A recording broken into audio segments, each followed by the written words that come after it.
Welcome back to another quick guide today. We'll walk you through how to undo silence calls on iPhone. Here are the steps to undo silence calls on iPhone, turn off silence unknown callers, and related settings. First, make sure to unlock your iPhone by using your Face ID, Touch ID, or your passcode. Go to the home screen and open the Settings app. This app looks like a gear icon. Scroll down and tap Phone. This opens your call settings. Tap Silence Unknown Callers.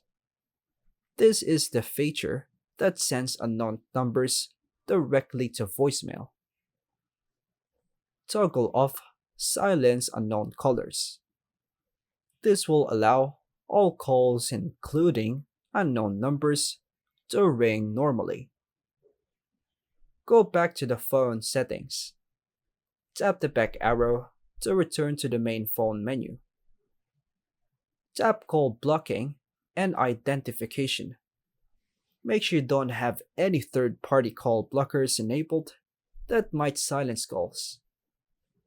Go to Focus Settings. Optional check. Go to Settings again. Tap Focus. Then Do Not Disturb and ensure no settings are silencing calls. Check Allowed Notifications under Focus Modes. Make sure calls from all contacts or someone are allowed when a focus mode is active. Test by making a call to your iPhone. Use another phone to ensure incoming calls now ring properly. And that's all for now, folks. Thanks for watching.